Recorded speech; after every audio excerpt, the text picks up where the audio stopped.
He is the reigning, defending UFC bantamweight champion of the world, and he will defend his title in a matter of days now at UFC 288 against Henry Cejudo. I am always happy to speak to the great Aljamain Sterling. Aljo, how are you? Very good. Just taking things one day at a time. The countdown has begun, so you can officially punch Henry Cejudo in the face. How is training and everything going? Are you out in Vegas right now? Where are you at?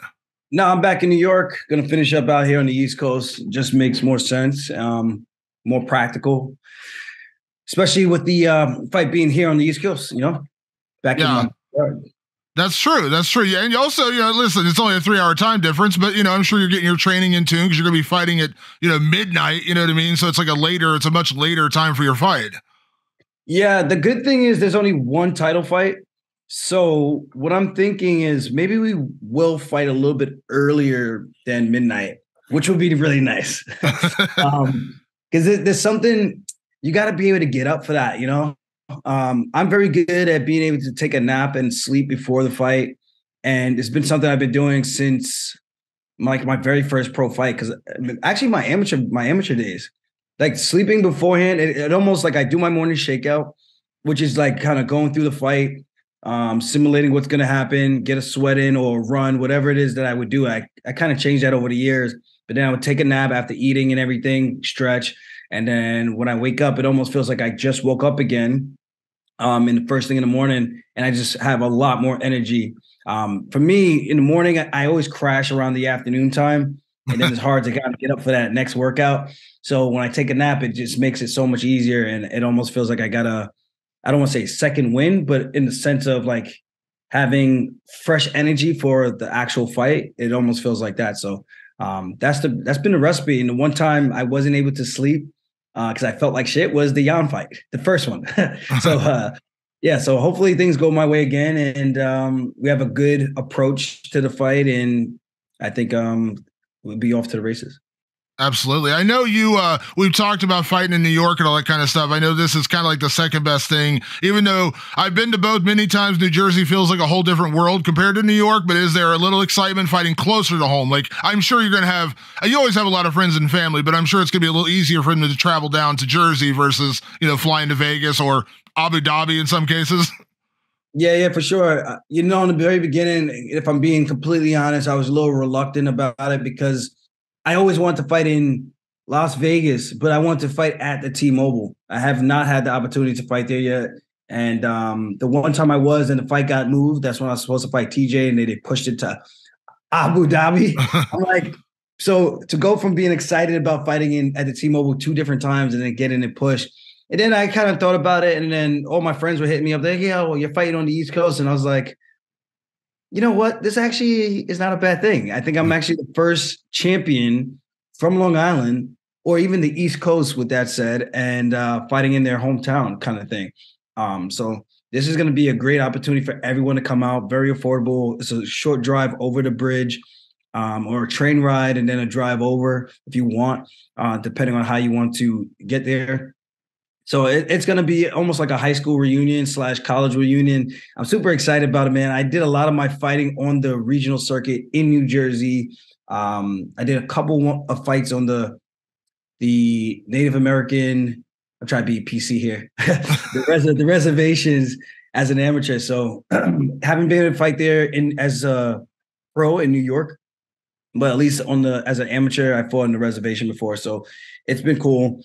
This is going to be a great one, man. And I think having everyone out there, I'm going to be able to kind of just, as I'm walking through the crowd, doing the entrance walk, I'm be like, yeah, I know you. I know that guy. I know her. Hey, what's up? Long time no see. How long has it been? So it's going to be kind of cool in that regards. And I think that's what it's all about, man. It's going to be a very sentimental and special moment for me.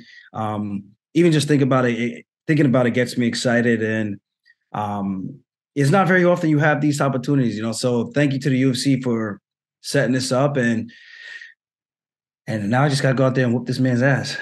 I love it. I don't want to put any spoilers out there, Aljo, because it's always a cool moment. But any New York themed songs for your walkout? Maybe there's a lot of them. Obviously, any chance we get one of those as a walkout? I haven't had time to sit and pick out the choices of songs I want to use. I was thinking to do like a collage of like 2 or 3 different songs and kind of have it switching. I think that would be kind of cool to have, and maybe it'll touch on some very iconic. I don't know. And then at the same time, I kind of want to keep the same things I've been rocking with that everyone kind of already knows me for, and I think that would be kind of dope too. So it's, I don't know. I haven't had a time to like really sit down and think about it. Either way, I think it's gonna be, the roof is gonna get blown off of that place regardless, one way or the other. Even if I come out to my own song, so I don't know. We'll see what we're gonna do. I was going to ask you about that. I was going to say, what are the chances maybe we get the Aljamain Sterling original? Because I know you got a career now, a little music career on the side. So I loved it. It's funny because Roy Jones, of course, legendary boxer, he did his song, and now like a ton of people have used his song to walk out. Robert Whitaker uses it every time he walks out now. So maybe you do like the Aljamain Sterling walkout. That's a possibility. It's definitely a possibility. If anything, I'm gonna at least have some of it play and then kind of switch it out, kind of like that collage I was talking about. And then the remix into something else. So we'll see. There's definitely some cool ideas, and it's only one time, you really get to make this walk. It's not very often you could do it as a champ, So I'm just thinking like everything for me, this is just icing on the cake, man. I get to fight someone that people consider one of the greatest combat athletes of all time, someone that lost and came back, something I've been able to do, and then become the champion of 2 different divisions, and something that I would like to try to achieve. So there's a lot of value in this fight for me that I don't take for granted. And I've been doing a good job of leaving no stones unturned. I love it. Going back, Aljo, a couple of years, like we've talked, I think we talked before almost every fight you've had over the last like 5 or 10 years. But over this, I remember going back to the first Peter Yan fight and dealing with the neck injury, and listen, I'm not making excuses. You're not making excuses, but you knew you were not 100% going into that fight, and you've kind of learned from that lesson of saying, listen, you can't go in there fully compromised. Like, it's just not worth it to go in there on such an important, huge stage. And we saw the differences between the first Yan fight and the second Yan fight. It was, I won't say night and day, but it was close to that. You looked incredibly different, and we know that. You went out there and went and dominated the largest portion of that fight and beat Peter Yan. I know you had an injury with the bicep. You got the treatment and everything in this fight. I know they talked about April, gets pushed back into May. Can I ask, obviously now a couple of weeks out, like, how is it feeling, and how important was it for you to learn that lesson? Like, listen, every fighter goes into a fight a little banged up. We know that, right? Like, you're never going to go in there 100%, but you fought compromised and it didn't work out. Like, you've admitted that, like, it was a bad move to do it. Now you got healthy and was like night and day. So did you kind of learn a lesson from that first Yan fight? Like, not allowing yourself to get pressured and to going in when you're not as close to 100% as possible. You're never going to be 100%, but you know what I mean? Yeah. Well, just for clarity, the first Yan fight, the compromise state that I was in was the lack of nutrition and rehydrating the right way. In regards to my neck, I mean, I fought with the neck injury since my first UFC fight, and it just got progressively worse as the time went on. And I got a long history of going in and getting x-rays and MRIs done and kind of kicking the can down the road.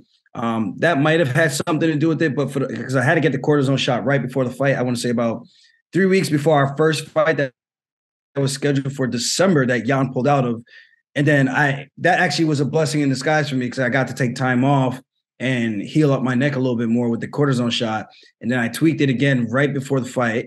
So it is one of those things. And then I had the partially torn bicep going into that fight as well. We're talking the first fight. So I hurt my neck. So it was the neck and the rehydration portion of it. So that was really it. It wasn't like I haven't fought with the injury before. It is what it is, And again, I try not to make excuses, but when people ask me, I just tell them, the reality of the situation. I'm sure he had some stuff he had to deal with. He pulled out of the first fight for some reason. I don't know what it is. Still don't know what it is. But I did learn not to fight compromise, kicking the can down the road with the bicep injury. And part of me kind of wishes I actually went and got the surgery, if I'm being completely honest. To have the second fight with Piotr, and then to have the TJ fight like this, and then to do the stem cells, the stem cells were great, but at the same time, I still feel I'm not going to sit here and lie, you know. And I know some people, they say, "Oh, I feel great, I feel amazing." It's like, dude, no, you don't. No, you don't. You know. So for me, I feel way better. Let me say that. But I definitely do feel it from time to time. It's not as bad as it was before. Part of me does like wonder if like what would have been like if I just got the surgery, because I know when I got this one done, it's so much stronger. And maybe that would have been the difference if I just got the left one done as well. But it is what it is, man. I'm having good training sessions, and that's all that matters. At the end of the day, if you're going to step into that octagon, you have to have good training sessions to give you the confidence going into there. And for me, I have been having those great training sessions. So if I'm doing it to these guys in the room, there's no reason why I can't do it under those lights to Henry Cejudo. Yes, Henry Cejudo is not the same as my training partners. He's probably on paper a level above. But with that being said, these guys just haven't had their opportunity to showcase to the world that they're in that same category as well. And that gives them the confidence going into this one that this bicep, I'm going to smack Cejudo in the face with it. Let me ask you about Cejudo, because there's a lot of unknowns, and not unknowns in terms of what he does well, but, you know, he's been out for so long. I know everyone debates, you know, is ring rust real? Is ring rust not real? I think it's real sometimes. Like, some guys come back and they do show it, other guys don't. I don't think it's a black and white issue where it's just right or wrong. I think some guys do show ring rust, other guys don't. Also, when Henry was at bantamweight, he had a couple of wins. Obviously had to fight with Marlon, and he got the win. He got, you know, kind of beat up early and then came back and won, and he had a fight with Dominic Cruz. I don't know that the Dominic Cruz he fought was the same Dominic Cruz that was champion 5, 6, 7 years ago, but it is what it is. And then he left. Like, he didn't really have to go through the murderer's row of bantamweights. Like, he didn't have to go through you or Sandhagen or Piotr Jan or, you know, all the guys who are there now. He kind of got out before those guys were the fights. So we know what he's good at. And so I'm not going to get into like the technical aspect, but like, I know you're expecting the absolute best, but like, is there some question like what you're going to get out of Henry? Because I feel like we still don't really know who he is as a bantamweight. Like, we kind of know, but again, he didn't have to, he got out before he had to go through the murderer's row to say, man, he really is a great bantamweight, in my opinion. That's my opinion as well. Honestly, I do my homework, and not taking anything away from Henry. He beat the guys that they put in front of him, the same thing I've been able to do. And that's the fight game. That's all you can control. But I will say he definitely dodged a bullet by leaving when he left, because there would have been killer after killer coming after him, and guys twice his height almost. And that's a big difference, man. And I really do think that, I don't want to say he's untested, but we don't know what he can really do at this division yet. And I think I'm going to be the true, what would you call it? I guess the rubric to see where he's at. And we're going to see, because if I do the things that I think I could do to him, I think he might contemplate going back down to 125 or just really retiring again, and this time for good. So I plan on going out there and showing him that ring rust is a real thing, and Father Time is undefeated. You know, you can't sit there and take 3 years off and then come off the couch and think that everybody's going to be like John Jones and has this spectacular athletic curve. And the difference between him and John Jones and him and GSP are the guys that they're fighting when they came back. You know what I mean? And no disrespect to any of those guys. Cyril Gane is very athletic, but the guy can't wrestle. Let's just call it what it is. Bisping versus GSP, those guys train with each other. There's a reason why GSP was okay with taking that fight against Michael Bisping opposed to any other middleweight out there. And he kind of showed that the grappling and even with the striking, like, Bisping is good, but there's a little bit of a difference there. And I don't want to be disrespectful to Bisping, because I'm not. I'm just calling it what it is. These guys train together. There's a reason why GSP would be comfortable accepting that fight, knowing that he's the bigger guy coming in to try to chase double champ status. And now you have Cejudo trying to come back and trying to do the same thing. The difference is he's not fighting someone who can't wrestle. He's not fighting someone who can't strike. He's fighting a well-rounded guy who's going to be probably the most dangerous guy to come back to try to do that against, in the sense of all those guys who tried it. He's going to have the toughest road ahead of him. And we'll see if he's ready for it, man. You know, made a better man win, but I truly do think and believe that I'm going to show that I'm here for a reason and I'm the better guy at this point in time. Well, it's funny you say that because I talked to Marlon Moraes about it because he fought both of you, obviously, and he said he had no doubt whatsoever he picked you to win. He said Aljamain's too big, he's too long, his wrestling's too good. And he's like, I just think he's got too many advantages for Henry, and I agree in a lot of what he said because Henry's not a big bantamweight. He was never a big bantamweight. He's a very short guy. And also at the wrestling point, like obviously he's an Olympic gold medalist. There's no doubt he's an incredible wrestler, but Henry's never, he's used his wrestling. He used against Sergio Pettis, used against a couple of guys, but we never really got to see him use it that much in bantamweight. In the fight with Marlon, like Marlon got exhausted. Like that's really what happened. Like Marlon got tired and credit to Henry, he outlasted him and beat him. Good for him. And again, I don't know that Dominic Cruz was the same Dominic Cruz of 6-7 years ago when they fought. So it feels like you do have a lot of physical advantage beyond the skill level. You do have a lot of physical advantages over him also. Yeah, 100%. And I think with Dom, I think if I'm not mistaken, he took that fight on 5.5 weeks notice, coming off of the couch. And I think also coming off of an injury. So yeah, that's not the same Dominic Cruz who will dance circles around you, and the same Dominic Cruz that actually has the durability to take those big shots. Obviously, the knee that he caught Dominic Cruz with was a big knee, and I think anyone who runs into that will probably get put away or definitely get really, really hurt. And it's the same thing I had said about the Cheeto fight with his last few performances before fighting somebody durable, someone who's not going to get tired. Now, Henry Cejudo's in that same position. He's going to fight someone who's durable, not going to get tired, not going to who's not taking a short notice fight, someone who's going to be in just as good of a shape as he's in, and who's a lot bigger. He had a hard time hitting Cruz. All he was able to really do was chop down his legs. And even in the Marlon Moraes fight, he had a very difficult time in that first round doing anything offensively. And I think he just bit down on his mouthpiece and was kind of like enough is enough and just went after Marlon. So I'll give him that. But Marlon got tired. And then at the end of that second round, Marlon caught him with the right hand that stumbled Cejudo, where to the point where the ref was actually holding him to like kind of making sure like, okay, like it almost looked like he was about to fall face first. So I want people to go back and watch that and see what I'm talking about. And yeah, you exchange with Marlon, bad things will happen to you, especially if you sit there and you let him and he gets a clean shot. So I don't know what his approach is to try to win this fight. It can't be to out wrestle me, and it can't be to like. I think his only way of really winning is he needs a knockout. You know what I mean? So he ain't gonna submit me. I can't see Cejudo unless he got me really, really hurt, and then he just jumped on my neck, and I just decided to be a pussy and just say tap. That's the only way I can really see this fight going. And other than that, he would need to put a 25-minute beat down on me because I'm not going to quit. I'm going to be there the whole time in this guy's face, and that's what gets me excited about this because this guy says all this shit that he says, and let's see him put his money where his mouth is and go out there and prove it to the world because one of us is going to be really right and one of us is going to be really wrong, and I can't wait to go out there and prove it. Yeah, I thought of you recently watching Pedro Munoz fight, seeing, the way that guy cracks, and it kind of reminded me of you going out there and outstriking Pedro.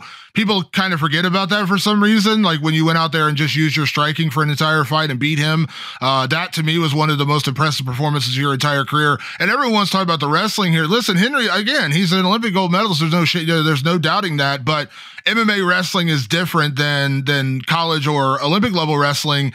And the way you grapple and the way you do that, it's like, listen, I'm not going to sit here and say he's not an incredible wrestler. He is an incredible wrestler. I'd be lying if I sit here and try to discredit him. He's not, but that wrestling is not MMA wrestling and MMA grappling. And that's what you do very, very well. Like you didn't win an NCAA championship, but you've out wrestled guys who were wrestlers. You know what I mean? So like the idea that he's just going to come out and negate your wrestling if you want to wrestle or whatever, it's kind of, I don't know. That's an interesting chess match in that aspect. But again, it's been MMA. And we have seen you go out there and strike with people before too. So there's a lot of different ways you can approach this fight. Yeah. I predict that I take Henry down 3 or 4 times in this fight. I really do. And I think once I get my hands on him, he's going to realize that what people say about me is actually true. I'm a bigger guy. I got the longer reach, the longer limbs, and all I need to do is lock my hands. If I lock my hands, that is a bad situation to be in. So I can't wait to go out there and take that gold medal and shove it up his ass and hit him a nice L for his efforts. So there's no animosity. So I don't want that to come off that way. Like I'm not trying to force anything. I'm not trying to fake anything. The guy talks a lot. sat on the sidelines and talked so much shit and criticized everybody. It's almost like it's almost, and no disrespect to this guy, but it's almost like what Khabib did. When Khabib retired, he started to become a lot more vocal, and it wasn't vocal in like a very humble or respectful way, I feel like. And I don't know if he did that intentionally or he didn't realize the way it was coming off. Henry's doing that, but I think it's very intentional and deliberate, and someone needs to smack him in the face. And thankfully, he's actually coming back. So I get to be the guy who gets to smack him in the face. Unfortunately, Khabib's never coming back. So the criticism that he does give people, you know, he's never going to compete again. So that is what it is for that. So that's completely separate. I'm just saying there's a way you could kind of go about it, but don't sit on the sideline and bash fighters. That's never going to be cool. You know what I mean? Unless you're going to write a check that you're asking cash kind of thing. So Henry's now in that situation, and all the shit he said, like, you're this YouTube guy now, right? Let's see whose YouTube breakdown and analysis are better. Let's see who's the real mastermind of MMA and see who's going to win this chess match. Because I think this physical chess match is going to come down to a lot of grit. It's going to come down to the size. And I think it's going to come down to activity. I think at the end of the day, I've been more active. And I think that's going to be the difference coming into this one.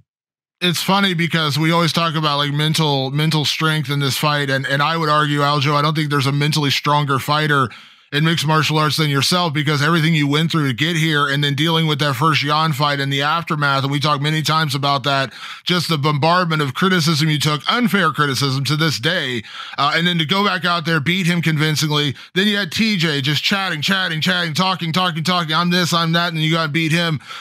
I know everyone calls Henry the king of cringe, but like, it almost feels like after everything you've gone through, there's nothing Henry could really do to actually get under your skin. Cause I'm like, dude, Aljamain's already gone through the ringer of stuff like that. Like, whatever Henry's going to say is probably going to bounce right off you at this point, cause you've already dealt with far worse than that. Yeah. Even when we did our little ESPN thing and he's saying stuff, I'm like, I feel like you just say stuff just to say stuff. That's what I really feel like.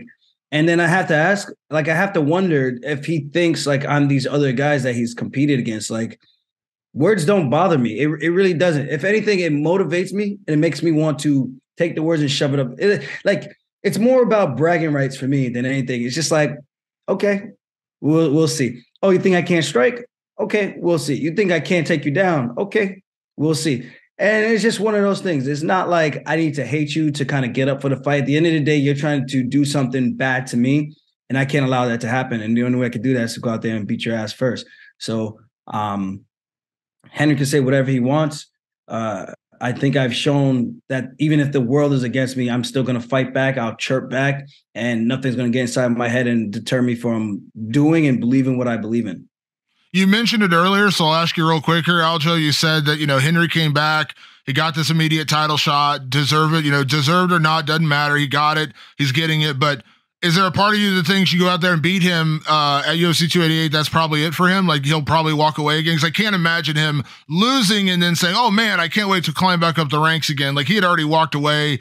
We all know why. Maybe he thought he was going to get a bigger offer from the UFC. They didn't really come calling, so he came back now. Is there part of you that thinks like you beat him, he may just be gone again? I think Henry Cejudo disappears into the darkness again, gone into the abyss, depending on how bad he gets his ass whipped. That's what I really do think. If it's a close fight, I think maybe he thinks I can still make a run at this. And again, styles make fights, so even if he doesn't get an absolute annihilation from me, like say I can't take him down. This is the way I really look at the fights. If I can't take him down and I just outstrike him, but it's like a close striking fight, okay, I can see him being like, I can stick around and compete with these guys. But now he goes out there and fights a guy who can actually strike predominantly, and that's more of their strength versus my strength being predominantly more grappling based, ground and pound. I think it's a different game and a different scenario. He has to ask himself, does he really want to be in there with someone who could piece him up from the outside? And that's going to be hard to close the distance on. Sandhagen. Even O'Malley, I think O'Malley is a tough fight for him. He might not believe it, but O'Malley's got those kicks. He's got those step-in knees, and he's hard to hit. He's got very accurate shots, and he's got great lateral footwork. Cejudo's a guy who primarily goes forward and back. You get a guy who's good at going laterally and can kind of hit you with juke moves. It's a very difficult puzzle to figure out. You get a guy like Pedro who kind of stands in front of you looking to land that big shot. That's more of a fight that I think Henry will have more success with. The guys like a Jan who will stand right in front of you. Guys like myself, or Marab, an Umar, a Ricky Simone. Those type of guys that are going to move, can actually wrestle. Sandhagen, who's long and lanky. Those are going to be problematic fights for him. I truly do believe that. And I think the size difference, like at 125, he's comparable in his frame. At 135, he's going to be fighting guys who are a lot bigger and rangier. What's his reach? 64, 63? I don't know. My reach is 71. So good luck getting past the jab and good luck trying to kick my calf from the outside the entire fight. Like, if that's your game plan, bro, it's going to be a rough night for Henry. That's all I can say. If that's your game plan, it's going to be a rough night. Yeah, absolutely. Real quick, Aljo, before I get you out of here, I gotta, obviously we've talked before about, your future. Your focus right now is 100% on Henry Cejudo. We know Sean O'Malley is next. And again, it seems like he's going to wait and try to get the title fight. And it makes sense. And that's a big fight. But you've said very honestly that your time is limited at bantamweight. You're eventually going to go up. Is there a chance it's Cejudo and O'Malley and then it's featherweight title? Is there a possibility that's the path for you? Oh, very, very likely that's the path. But I'm just going to see how this fight goes, see how the weight cut goes. There could be a chance. And I don't want to put this in the air because then people start to say stupid things like, oh, that's the wrong mindset to have. I'm like, really? Because you've done it so many times? Please explain to me what your mindset has been in your fights beforehand or afterwards. You know what I mean? At the end of the day, depending on how this goes and the difficulty, I think I did a better job so far of managing my weight. This can maybe even be the last one. And I think it just depends on how everything runs, man. Making 135 is not easy. I do it. It pays the bills. It's my job. And we'll see what happens. It's not easy, man. I'm getting older, man. 33 years old, cut down from about 68 pounds. Sometimes I'm 65 to 68, sometimes 70, cutting down from all, like when I'm not training, that's what I walk around at. That's my natural state. And I'm not like fat or out of shape looking from a fighter profile, I guess. But to cut down, man, I feel like I lose a lot getting down to this weight. And I feel like my body it's become more difficult to make the weight class. So we'll see. I'm just taking it day by day, fight by fight. And then we can make a decision. And I would love to see my guy, Marab, get a crack at the title. I want to make sure that the UFC actually grants him, like guarantees him, like, hey, you are the next guy. You know what I mean? Because right now, I feel like what's going on is people are saying, oh, you're holding your friend back or Marab can't fight for the title if he won't fight you. I'm like, well, he hasn't had a number one contender fight, technically, in the UFC eyes. So what we need to happen is that he has his guarantee, like, you win this, you are next for the title shot. And if you don't fight for the title, you get passed. So now when you're in that situation, now it's a real thing. Not, hey, you might be fighting for the title, but you got to fight your friend. I'm like, well, you guys are trying to make something that's hypothetical that's never even been offered. If it's been offered, now it's a real thing. Right now, it's not a real thing. I think people are just trying to just say that to kind of get under our skins and thinking that they can ruffle our feathers. But Marab's like my brother, man. Like, I don't know what people are crazy. Like, you think we're gonna fight for so that's my answer, my long-winded answer. Like, if I'm gonna go up, I want to keep fighting. This is how I make my money. This is how I make my living. And obviously I haven't been getting banged up too bad to the point where it's just like, yeah, this job is hard. So it's hard. The training is harder than the fights usually. But I think at 45, it'll be a lot of new blood for me to compete with and to challenge myself and to see if I can truly compete with those guys. But to actually do it right, took a few months to get myself bigger, muscular and strong enough, explosive enough to compete with those guys who are going to now be taller than me. And kind of go from it like that. That's the way I'm kind of approaching this. Can I imagine, though, everything goes well and you do make that move? You got to go up as champion to do the champ versus champ fight. Hold on to the belt long enough to do that, though, right? Like, you got to do champ versus champ, because you and Volkanovski, incredible fight. Volkanovski, we know how good he is, and come on, that's the selling point, right? So you got to hold on the belt that long, right? I'm just saying, if Islam got to his back, I know he's a bigger guy, but listen, man, you don't want me on your back, brother. You don't want me on your back. And it's not even just the back. I think my game from Islam is a lot different. I only take the back because that's what people give me, but I want to be in the top position. I want to be in the guard or half guard or mounted position, because that's where I do my most damaging work. And even from the guard, man, I've beaten some guys up pretty bad to the point where they either stick their neck out and just let me get the choke, or not let me get it, but I take the choke instead. But I think that's the difference with my style and his. It's more of a hybrid. And I think even when I fought Jan the second time, he did a good job of just keeping me on his back and freezing my hands. Because if there was any moment where he tried to get out like TJ did, you let me get to mount, that's a bad night. I don't care who you are. You let me get to that position where I can start landing these elbows, it's a bad position to be in. And that's in my honest, humble opinion. So we'll see what happens. Right now, I'm not trying to count my chickens before they hatch. I want to make sure I take care of this in front of me and then go about it like that.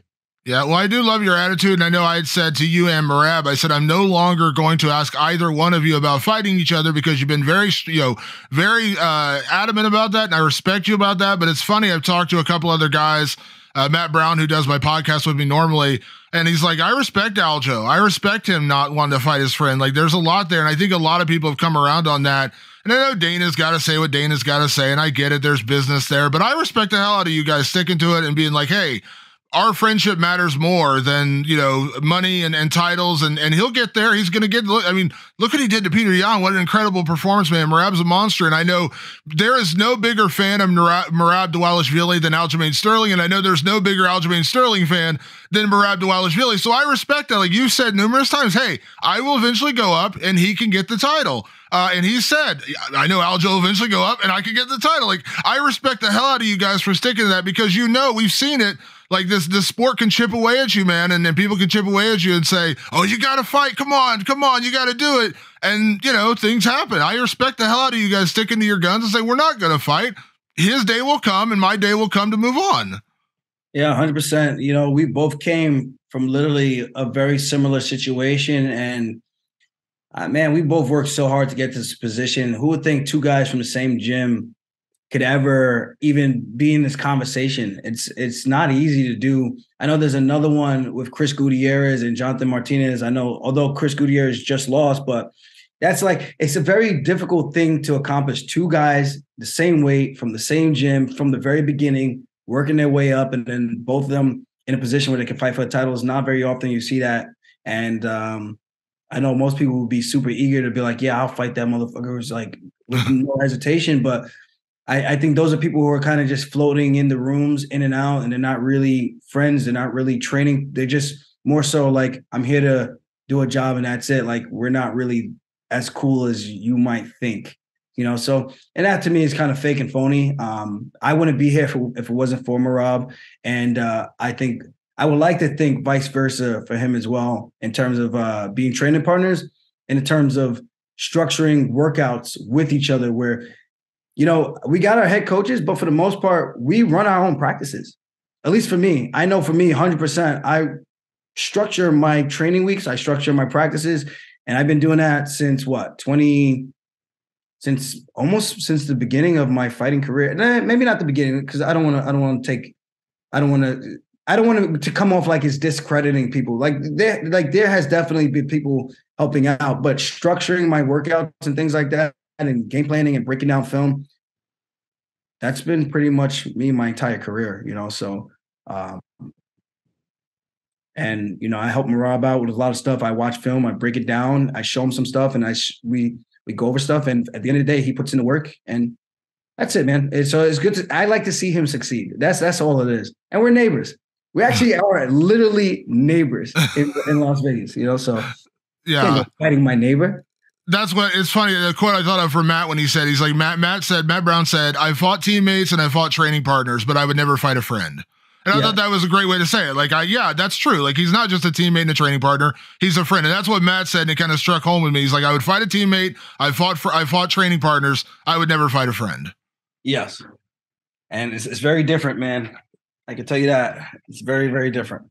Yeah, absolutely. Absolutely. Well, I love that. And like I said, I love the relationship you guys had, man. How awesome was that performance against Petr Yan, man? What an eye-opening performance from Rabo. Now, I think he put a lot of people, I think he convinced a lot of people how good he was with that fight.